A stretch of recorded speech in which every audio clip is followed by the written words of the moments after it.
I repeat, under quantum numbers, meron tayong apat, di ba? Apat na quantum numbers. Okay, question. Sa apat na quantum numbers, ilan dyan ang nagde-describe ng atomic orbitals? Sa apat, ilan yung nagde-describe? Very good. Tatlong quantum number dyan describes atomic orbital, particularly what features of atomic orbitals, the size of atomic orbital, the shape of atomic orbital, and the orientation or the location of those atomic orbital. Alright? And isa dyan, yung isa is it only talks about the intrinsic property of the electron. Okay, it only talks the intrinsic property of the electron, which is the spin of the electron, the rotation of the electron, kung saan meron lang tayong upward or downward orientation ng electron. Now, so recalling the designation of these three quantum numbers, diba, kapag it describes the size of the atomic number, that quantum number is the principal quantum number. If it describes the shape of the atomic orbital, then that is the angular momentum quantum number, or also known as azimuthal quantum number.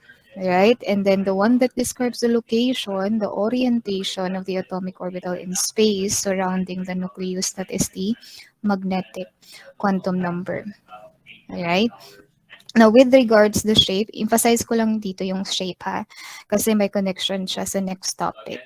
So, sa L value, okay, whatever the L values that we get, there is a certain shape, no, that describes it.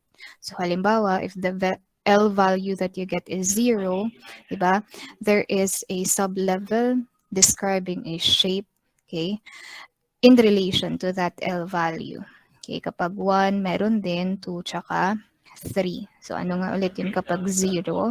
We have the S sublevel. Very good. Kapag 1, you have that P sublevel. Kapag 2, you have D. Kapag 3, very good, F sublevel. Alright? And then, when you are asked how many number of orbitals for each sublevels. Okay? So, ilan daw yung number of orbitals for each of these sublevels? So, dyan papasok ngayon yung M sub L. Tama? Yung M sub L. Kasi whatever the number of M sub L values that you get, that is equivalent to the number of orbitals for each energy level. Alright? So, sige nga, let me ask you. Kapag S sublevel, ilan do you think yung number of orbitals? Kapag S sublevel, di ba? Isa lang yung, very good, isa lang yung orbital. Okay, very good. Kapag P, automatic, 3 orbitals. Kapag D, you have there 5 number of orbitals. Kapag F sublevel, you have there 7 number of orbitals. Okay, so you simply get the M sub L here, the M sub L values. Okay, kapag nakuha mo yung M sub L values, that's the time you will get why is it 1, why is it 3, 5, and 7. So may relationship ito sa, okay, M sub L values. Okay, ayan. Now, okay, I hope na screenshot niyo na, no? So I will now proceed to our next topic. So in continuation of our discussion on how the electrons in an atom are being distributed, we will now be learning today how do we list orbitals being occupied by electrons in an atom. That is actually what the electron distribution is all about. Okay, I repeat, yung distribution of electrons in an atom, that is being shown by what we call electronic configuration. Okay, when you say electronic configuration, that is simply the listing, okay, of orbitals, okay, occupied by electrons. Okay, I repeat, kapag sinabing electronic configuration of an atom, what you see here is simply listing of orbitals being occupied by electron. Naalala ba yung 1s, 2s, followed by 2p, then you have 3s, and so forth. Okay, for some of you, okay, maybe fresh na fresh pa yung uh, knowledge nyo on this kasi may nag-take ng STEM academic track. But lahat po tayo sa junior high school, uh, na, na natakol po yung electronic configuration kasi this is part of basic chemistry. Okay? Now, in general, yung electronic configuration po, that is also known as lowest energy arrangement. Again, aka also known as lowest energy. Okay. Ayan. I repeat, this is also known as lowest energy arrangement. Okay? Or ito din yung tinatawag na ground state. Okay, ground state electronic configuration. Okay? Configuration. So, parehas lang yan. Okay? So, kumbaga, yung symbol na makikita natin upon listing is, di ba, itong mga base number na to, okay, that is actually the N value. Okay?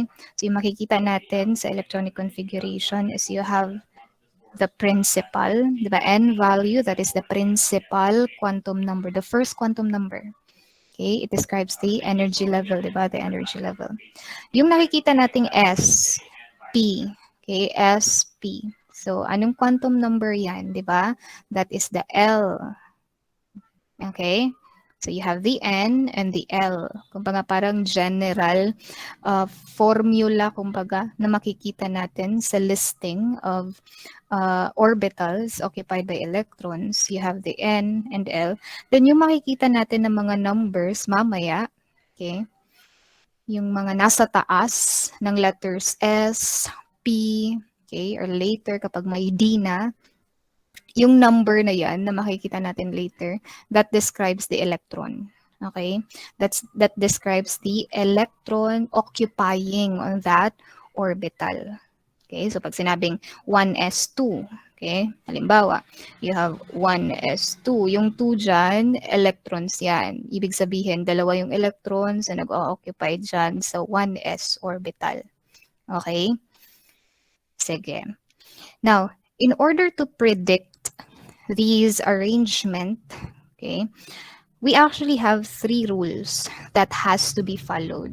Okay? I repeat, meron tayong 3 rules in order to easily predict arrangement of electrons occupying the atomic orbital. So, rule number 1, you have the Aufbau principle. Aufbau principle, okay, as being stated, this is all about the build-up. Yan yung key term natin dito, build-up of electrons in atoms, okay, which results from continually increasing the quantum number. Yung point lang dito sa Aufbau principle is, sabi dito, when we fill in the electrons in orbitals, dapat magsimula daw po tayo sa lowest energy level. Okay? I repeat, kapag nag-fill in daw po tayo ng electrons in an orbital, dapat magsimula tayo sa lowest energy level. Ano ba yung lowest energy level? Okay? Sa listing of electronic configuration, that is the 1s. Okay? Then, so forth. So, ano yung magiging order according to Aufbau principle? So, in filling up, this order will be followed. Okay? So, do you need to memorize this? No. Okay? Meron pong technique. No need to memorize ano yung pattern. Okay? Yung gagawin nyo lang is, diba, you have that. So, ituturuan ko kayo. You simply write a series of number, let's say 1, 2, 3, 4, 5, 6, okay, until, depende siguro until 5, that's okay. Then dito sa second level, another set of, okay, numbers. Then sa third level din, ayan, 4, 5, 6, then sa fourth level din. Okay, hanggang fourth level. And then for the first column, okay, for the first column, you write there, puro S sublevel yan. S sublevel yan. Then sa pangalawang column, you have P lahat yan, P sublevel. Okay. And then sa pangatlong column, you have D. Di ba? At saka on the last one, you have F. So, ana lang. Okay?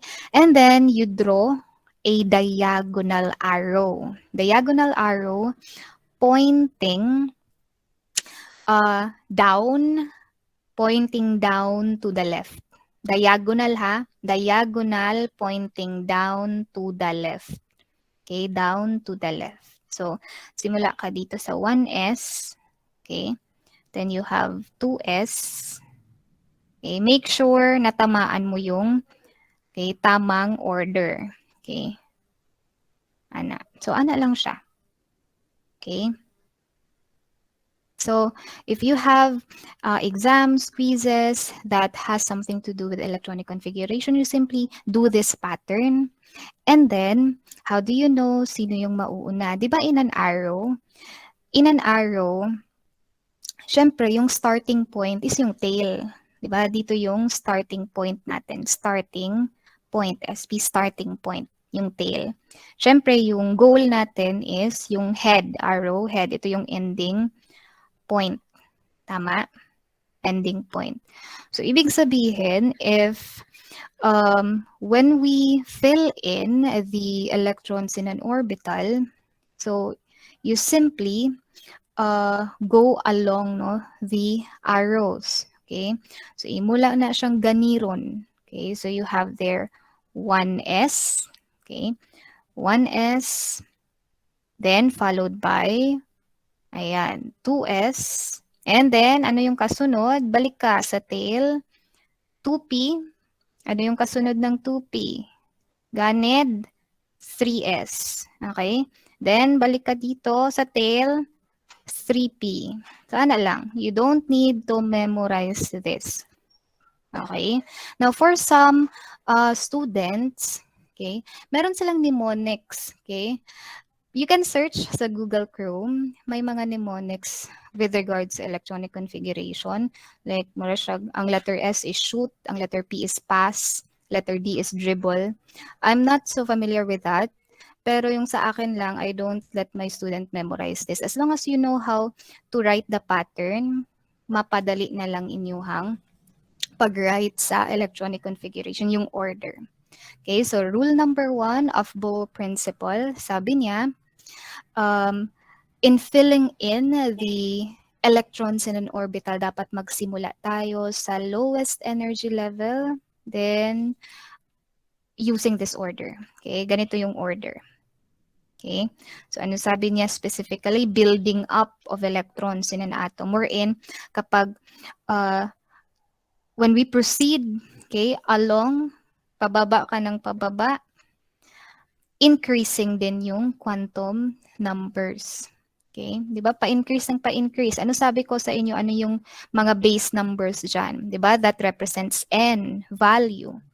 So, kung ang isang atom has many electrons, ibig sabihin, maraming orbitals yung kailangan niya para ma-accommodate lahat ng electrons na yun.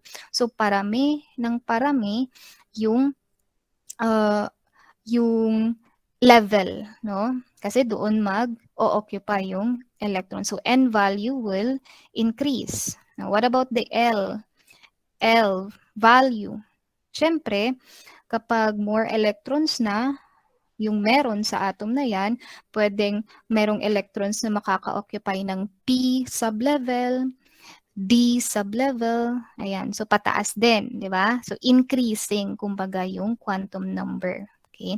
So kapag nagbi-build up yung electrons in an atom. Okay, so increasing.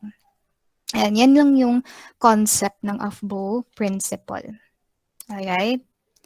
So lowest energy must be filled up first, and that is according to this order. Alright? Sige. Second rule, okay, with regards to predicting the arrangement of electrons in an atom, we have the rule Pauli's exclusion principle. So somehow na-introduce ko naman to, di ba? Last meeting, okay, last topic natin sa quantum numbers wherein na-describe ko yung PEP, okay, yung PEP, Pauli's exclusion principle. Sabi niya, it states that no two electrons can have the same set of quantum numbers. At least, magkaiba sila sa spin. Okay? So, pwedeng parehas sila ng N, L value, parehas. Pero pagdating sa spin, remember, sa isang orbital, diba? Sa isang orbital ulit, ilan yung electrons nga pwedeng mag-occupy sa isang orbital, ha? Very good. Dalawa lang po yung max, no? Maximum electrons sa isang orbital. Okay? Wherein, take note, kapag sinabing electrons, dalawa yung spin, di ba? Meron tayong orientation na upward, merong downward. So, yan lang yung kay Pauli's exclusion principle naman. Okay? So, halimbawa, as you can see on this building up of electrons, di ba? Yes, increasing yung energy kasi pataas ng pataas. You have 1s and then 2s, 2p. Halimbawa, yung mga arrow na yan, designates electrons. Okay? O, tingnan, per box, per orbital, yung box ha, yung box that represents orbital, for instance. O, tingnan per orbital. Magkaiba, di ba? Yung spin. Okay? They differ on the spin, the orientation of the spin. Yung isa dapat upward, yung isa downward. Kumbaga, yung isa positive half, yung isa negative half. Alright? So, yun lang naman kay Pauli's exclusion principle. Okay, no two electrons can have the same set of quantum numbers. At least man lang mag-differ sila doon sa spin. Okay, yan lang yung kay Pauli's exclusion principle. Okay, third na tayo.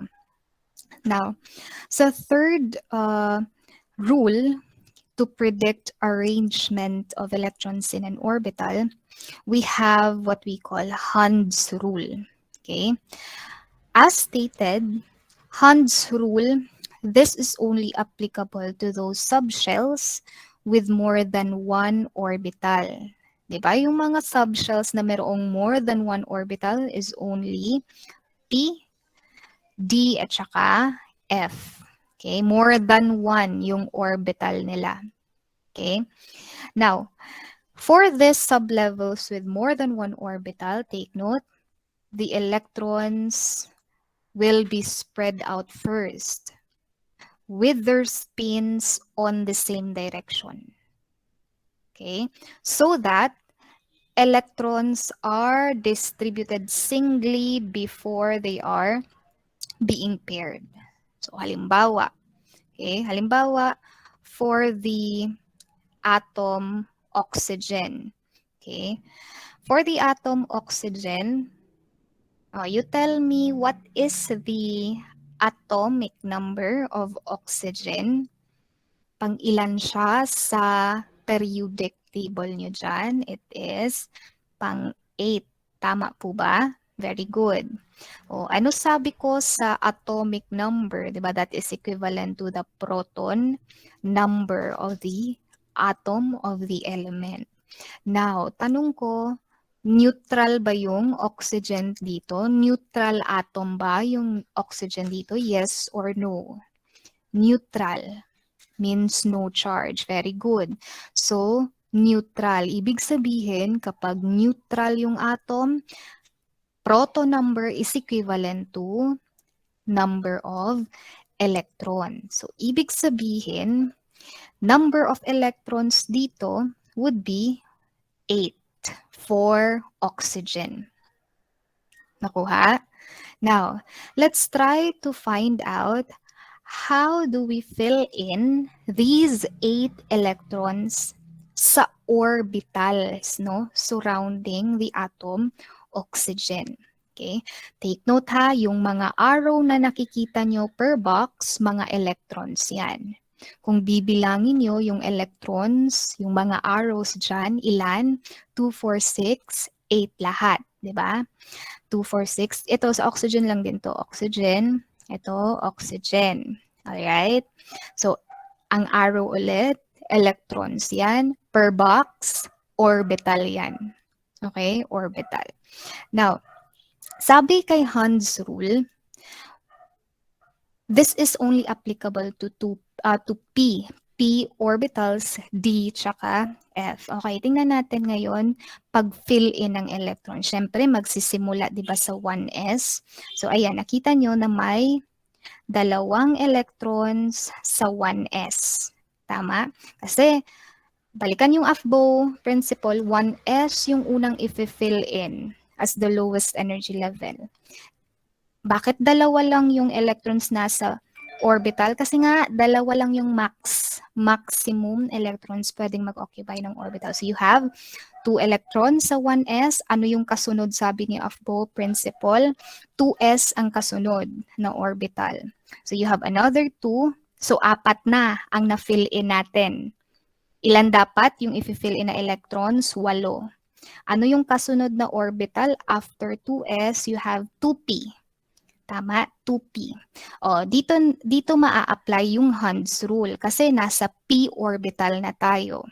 Okay, applicable lang ulit yung Hund's rule sa p, d, and f sublevel. Kasi pagdating sa p halimbawa, meron na siyang 3 orbital. Tama? O, kaya merong 3 box under p, under 2p. 3 yung box, 3 yung orbital. Okay? So, kulang ng 4, di ba? Kasi 4 pa yung na-fill in natin. Sa 1s, tsaka 2s. So, 1s2, 2s2. 4 pa yan. So, kulang ng 4. Now, in filling in this 4 remaining electrons, dapat daw po, i-spread out muna. No? Spread out. 1. Tingnan ha, yung gagawin ko. 1, then 2, 3. Okay, so spread out first singly. Spread out first singly on the same direction. Same orientation. Tsaka mo i-pair up. So kulang ng isa pa kasi 4 remaining, di ba, electrons. So kulang ng isa pa. Balik ka sa unang orbital dyan sa 2p, 4. Okay? So total of 8 na yung electrons na na-occupy sa orbitals. You have there 1s2, 2s2, 2p, 4. Ito yung tama na pag-fill in ng electrons sa isang subshell na more than 1 ang orbital. Okay, so dapat follow the Hund's rule. Okay, so spread out first, then same direction, tsaka natin i-pair up. O, yung pangalawa, yung nasa second, mali po yan. Okay? Yes, na fill in nga natin yung 8 electrons, pero tingnan yung pagka-fill in sa P, 2P, sublevels. Nag-pair up siya agad, di ba? Pinair up niya agad, not following the Hund's rule. Okay? So that's the third rule na kailangan natin i-consider sa arrangement ng electrons in an atom. Okay? Ayan. So I repeat, Hund's rule sa PDF lang sila applicable with more than 1 orbital. Alright? Okay, let's have another example. In your notes, you have their chlorine, di ba? Okay? So halimbawa, the given atom is chlorine. Okay? So you tell me the atomic number of chlorine, di ba? It has 17. Very good. So kapag neutral atom, okay? Kung ano yung proton number niyan, equivalent lang din yan sa electrons niya. Okay, so try natin ha. Try natin i-apply yung lahat ng tatlong rules, no? In predicting the arrangement of electrons. Okay? So halimbawa, you have here 1s, okay? And then kasi pataas ng pataas yung level, 'di ba? Then 2s, ano pa yung makikita sa second level, 'di ba? You have 2p. Then sa third level, you have 3s, okay? And then you have 3p here. Okay? Ayan. Now, so apply natin yung three rules. Okay? So first rule, Aufbau principle. Okay? Aufbau principle. Sabi niya, filling in the electrons starting with the lowest energy. Then, yung order natin. 1s muna, 2s, then 2p, 3s. No need to memorize ha. Gawin niyo lang yung pattern na yon. Okay? So, sana klaro sa lahat. Okay, so fill in natin dito yung 17 ha, 17 electrons. Per orbital, dalawa lang. So, yan yung kay Aufbau principle. And yung kay PEP naman, okay, PEP, Pauli's exclusion principle, per electron, different spin. Yung isa, pataas, yung isa, baba yung orientation. Bakit half lang yung arrow? Nasanay na kasi ako kasi knowing nga half, di ba, positive half, tsaka negative half, tama, yung MS, di ba, yung magnetic spin ng electron. So, I just reflect it to the arrow as well. Okay, so half lang yung wing ng arrow. Okay, so parang ganun. So it's up to you. Pwede din naman whole arrow. Pwede din ganyang arrow. So it's up to you. As long as different yung orientation. Okay, different yung orientation. Yung isa up, yung isa down. And then, third rule, dito na papasok yung Hund's rule. Okay, so sabi sa Hund's rule, pagdating natin sa orbitals with, sublevels with more than one orbitals, okay, dapat spread out first on the same direction, tsaka ka magpe-pair up. So, ilan na yung na-fill in natin? 1, 2, 3, 4, okay? Then, 5, 6, 7, okay? Then, pair up. 8, 9, 10. Kulang pa ng 7 kasi 17 electrons yung i-fill in natin. Okay? Yung next orbital is 3s. Okay? Then 11, 12. Okay? Then 13, 14, 15, 16, 17. Okay? So nakuha ba yung application ng tatlong rule? So yan po yung proper arrangement, no? Distribution ng electrons in an atomic orbital. Okay? Diba? So, ang pataas ng pataas, building up of electron, nag-i-increase yung quantum number. Alright? Now, what if, okay, tanong ko ngayon, what if yung given na atom is the ion form of chlorine? Ion form of chlorine is chloride. What is the formula of chloride? Cl minus. Now, okay. Now, kapag naman Cl minus na chloride ion, ano na yung number? Ilan na yung number ng electrons? Ilan na yung number of electrons dito? From 17, magiging very good. Number of electrons na kailangan mong i-fill up, 18. Kasi negative, ibig sabihin nagdagdag ka ng negative electrons. Electrons are negative, madadagdagan siya ng electronegativity. So, 18 electrons lahat. So, pag fill in mo, dito, kulang pa yan. Kasi 17 pa yung na-fill in natin, di ba? So kapag 18 na yung electrons, chloride ion yung binigay, then that's the time you add pa another electron sa 3p. Okay? So kung titingnan natin, di ba? Completely filled. Okay? Paano ba yung spelling? Completely filled na yung orbitals, tama? Ng chlorine dyan. Okay, complete. Walang labis, walang kulang. Okay, that's the reason bakit nagiging ion form yung isang atom para ma-attain niya yung stability. Okay? Yung completely filled nga shell. Okay? Now, sa periodic table natin, okay, bago yung periodic table, if you're asked, what is now the ground state? Electronic configuration of the atom chlorine. Okay, configuration. Yung atom ha na chlorine lang. Chlorine lang. So, erase natin ulit.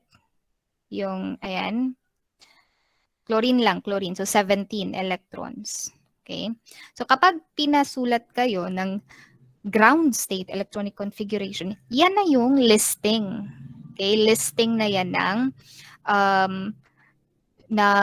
mga electrons occupying an orbital. So, di ba, simula tayo sa 1s. So, you have there 1s. Ilan yung electron sa 1s? 2. Ano yung kasunod? 2s. Okay? Ilan yung electrons? 2s. 2. Next, 2p. Ilan ang naa sa 2p? You have 2p, 6. Next, 3s. Ilan yung nasa 3s? You have 3s2. Then last, you have 3p, 7. So this is now the ground state electronic configuration of the atom chlorine. Okay, of the atom chlorine. Chlorine ha, neutral chlorine with 17 electrons. Now, sa periodic table nyo, periodic table, di ba makikita sa period 3 yung chlorine? Tingnan nyo ha, sa periodic table nyo. Nasa period 3. Okay? Unang period, second period, nasa pangatlong period yung chlorine. Okay? That is reflective to its electronic configuration. Ano nga ulit yung period 3? Anong quantum number yung nagde-describe, okay, or parang key point natin na kapag nasa ang period yung atom, yan yung anong quantum number yon? Anong quantum number yon? Is it N, L, M sub L? Very good. It is the N value. Okay? 'Di ba? Yung N value ng isang atom that describes the highest energy level ng isang atom. Okay? So kung saang period, okay? Kung saang period siya makikita sa periodic table, halimbawa for chlorine, nakikita siya sa period 3, N value niya is 3. Tama? Meaning, yan yung highest energy level value niya. Kumbaga, yan yung last shell. Okay? Kumbaga, yan yung last shell na makikita surrounding the nucleus of the chlorine. Now, tingnan natin ngayon yung electronic configuration ng chlorine. Ano yung highest N value na makikita natin sa electronic configuration ng chlorine? Very good. 3. Kasi nga, sa periodic table, nasa sa period 3. Okay? So, kumbaga, kung ito yung chlorine atom, meron siyang 1, 2, 3. Third shell, yan yung highest shell niya, highest energy level. On that highest energy level, merong outermost electron na makikita dyan. Ang tawag natin sa mga outermost electron dyan, those are what we call valence electron. Okay? That's what we call valence electron. Okay? Now, on that last shell, di ba, naakay, that is the highest energy level niya. Now, I want you to add how many electrons yung makikita sa last shell niya, on that highest energy level niya. We have, very good, 7. Okay, yung hinighlight ko nga 3, di ba? Total of 1. Okay, and you have 2 and 5. Okay, sa 3s may 2, sa 3p may 5, so total of 7 electrons. Now, yung 7 electrons na yan, yan yung valence electron. Okay, yan yung valence electron ng atom chlorine. Okay? Now, ano yung importance ng valence electron? Sa periodic table nyo naman, you can easily distinguish, no? Ilan yung valence electron ng isang atom kung saang group siya na belong. Okay? O, halimbawa, si chlorine, saang grupo po siya na belong? Anong group siya? Is it group 1, 2, 3, 4, 5, 6, or 7? Saang group? Group is yung pa-vertical, ha? Very good. Nasa group 7 siya. Okay? So, yan yung tandaan nyo. Sa mga group A element, sa mga A, ha? Group A elements, okay? That is reflective, no? Kung ano yung group number nila, that is reflective to their valence electrons. Okay? So, yan yung ibig sabihin, okay, ng 7 dyan as well. Okay? Parang makonect lang gihapon nato siya sa atong periodic table. Okay? Again, applicable lang to sa mga A elements, ha? A elements. So, kung saan, kung ilan yung valence electron na, yan din yung group number nila. Okay? Or the other way around, kung anong group number sila, halimbawa group 7, then that is also the equivalent valence electron ng atom. Alright? So this will be your activity later. Okay? So it has something to do with outermost, trying to find out ilan yung valence electron, trying to write the electron configuration of certain atoms given. Sige, let's have another example. Okay? Halimbawa, the given is potassium. Okay? So for potassium, ilan naman yung electrons niya? Potassium has, very good, 19. Okay? So kapag 19, sige, tryin muna natin bago yung ground state, no? Ground state electronic configuration. Apply muna natin yung tatlong rule, no, in predicting the arrangement of electrons. So, di ba? We have 1s, 2s, 2p. Then you have there 3s, then 3p. Okay? Then you can have here 4s. Okay? Sige. So, let's try. Okay? So, potassium ion with 19 electrons. Okay? So, let's start with 1s, dalawa. Okay? 4 sa 2s. Okay? Then, another 6 sa 2p. So, ilan na yan? 10. Okay? Another 2 sa 3s. So, 12. Okay? Then, kulang pa, no?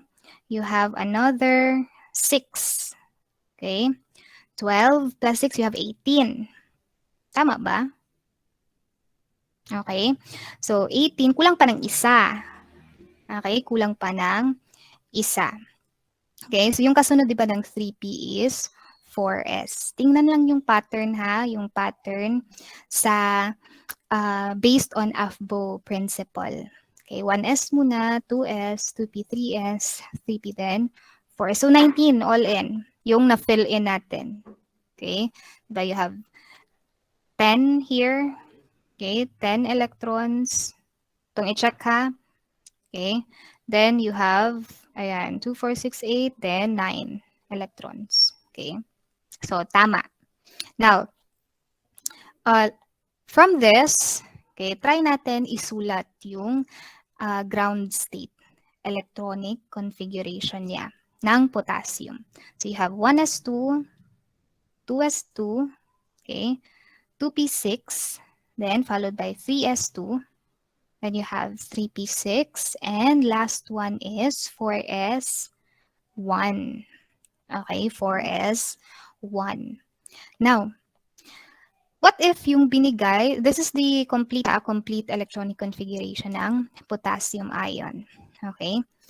Before that, tingnan ano yung highest energy level. Highest energy level or N value. Okay? Ng potassium here. Very good. Tingnan nyo lang yung highest number dyan. Okay, highest base number. So you have, highlight mo, 4. O, wala namang ibang 4 dyan, di ba? Isa lang. So highlight mo yung 4. Ibig sabihin, on that level, on that energy level, nandyan po yung outermost electron ng potassium. And ilan yung outermost electron ng potassium? Yes, very good. Isa lang po. Okay? Isa lang po yung valence electron ng potassium, which makes sense. Nasa ang group yung potassium? Nasa ang group yung potassium? It is under group, very good, group 1A. Tama? Diba? Nasa group 1A si potassium. Question, nasa ang period? Nasa ang period ng periodic table si potassium? Tama, nasa sa period 4. Hanapin nyo ha, nasa period 4 si potassium. Which makes sense kasi nga yung highest energy level ng potassium dito is 4. Okay? Yan. Now, paano naman pag yung binigay is the ion form of potassium? Okay? What is the ion form of potassium? You have the potassium plus. Potassium ion is K plus. So, ibig sabihin, from 19 electrons, ilan na yung magiging electrons na i-fill in natin sa orbitals niya? Total of, tama, 18 electrons na lang po. Okay, total of 18 electrons. Okay, bakit 18? Okay, kasi nag-loose. Do not forget, kapag positive, nawalan siya ng electron. Electron is negative charge. So, nawalan siya, nagbigay siya ng isa. Okay? That's why, nagiging positive siya. Kasi nagbigay siya.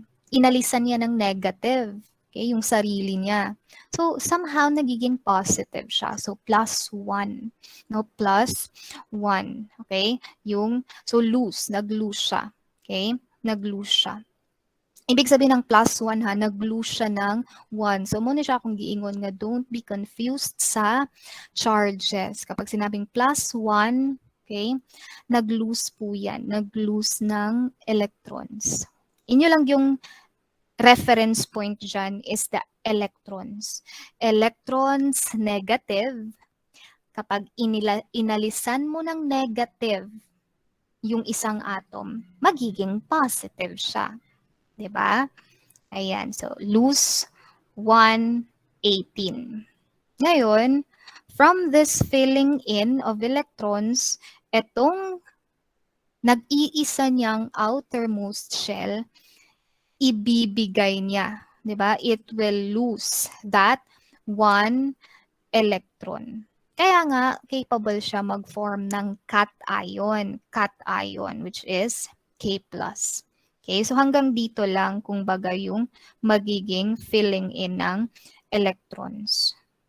Nakuha? So kung titingnan natin, fully filled na naman, di ba? Fully filled yung orbitals. Na-attain niya yung stability the moment na nagbigay siya ng isang electron. Okay? So, from that, yung magiging electronic configuration ngayon will be until 3p6 only. Diba? 3p6. Nakuha? So, stable. Kapag K plus, ha? Kung ion form yung binigay. Kana lang siya. Okay? Sige. So, I think, naintindihan naman siguro, no? Excuse me, ma'am. Yes. So, ang valence electron, nagadayon, ma'am, is 3p, nagadayon, ma'am. Yung valence electron, no, wala na siyang valence electron kasi binigay niya na. Okay? Yung valence electron, syempre, that is only, you can only distinguish that kung neutral yung isang atom. Yung valence kasi, yan yung nagpa-participate sa chemical reaction. So, ibig sabihin, kapag naging plus na yan, nabigay na niya yung nag-iisa niyang valence electron, which is 1. So, stable na siya ngayon. Okay? Nakuha? Okay, ma'am. Okay. So, yun. Okay? Do not forget, yung valence electron, yan yung mga nagpa-participate po sa chemical reaction. Okay? So, kapag naging ion form na yan sila, nabigay na nila. Or kapag negative, na nakuha na nila. No? Na-attain na nila yung stability then. Sige.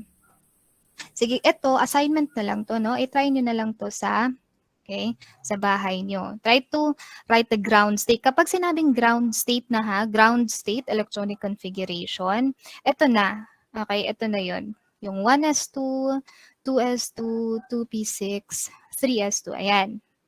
Okay? And wag nyo nang i-memorize yung pattern. Okay? Sulat lang kayo. Okay? Katong sa akong gitudlo ganina ha, nga AFBO principle. And ito, tapos naman tayo dito sa quantum number. Okay, so itry nyo to, yung calcium.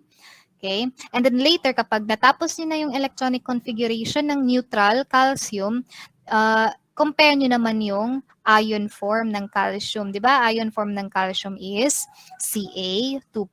So ano ibig sabihin ng 2+ dito? Nag-lose ba or nag-gain ng dalawang electron?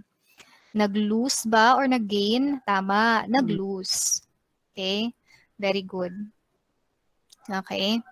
Ayan. And then, kapag nasulat nyo na, nasulat nyo na yung electronic configuration niya, or yun din i-analyze, mag-rationalize din mo. Tingnan nyo yung periodic table nyo, di ba? Lahat naman siguro may periodic table. It is downloadable naman, di ba? Yung electronic periodic table. Tingnan nyo yung highest na magiging energy level from that electronic configuration. Kung ano yung highest energy level dyan, yan yung N value. Ibig sabihin, pagdating sa periodic table, dun mo siya makikita, no? Saang period siya makikita. Yun. Then, from that highest energy value, bilangin mo yung number of electrons na andyan. Yan naman yung valence electron. Saan lang yun applicable? Yung valence electron, tapos i-compare nyo sa ang group. Sa group A, elements lang po ha. Sa A, elements. Okay, group A elements. Kana bitang the moment nga i-compare ninyo ang number of outermost electron or the valence shell to the group number, okay, of the electrons sa periodic table. Group A elements lang po yan applicable. Okay, kasi pagdating sa transition metals, yung nasa gitna ng periodic table, varying na. Minsan dalawa, minsan isa, dalawa, isa, dun lang nagkakatalo yung valence electron nila. Okay? Sige. So, yun na yun. So, the remaining slides, na-discuss na to. Diba? Yung chlorine kanina, sabi natin, yung mga numbers dyan, mga N value yan. Ano yung highest? Kung ano yung highest ulit na value, N value dyan, yan yung Okay, dyan natin makikita, no? Okay, saang period sa periodic table. Yung chlorine, halimbawa. Okay, that is the highest energy level. Parang last shell. On that last shell, okay, nandoon yung outermost valence electron. Specifically, the valence electron.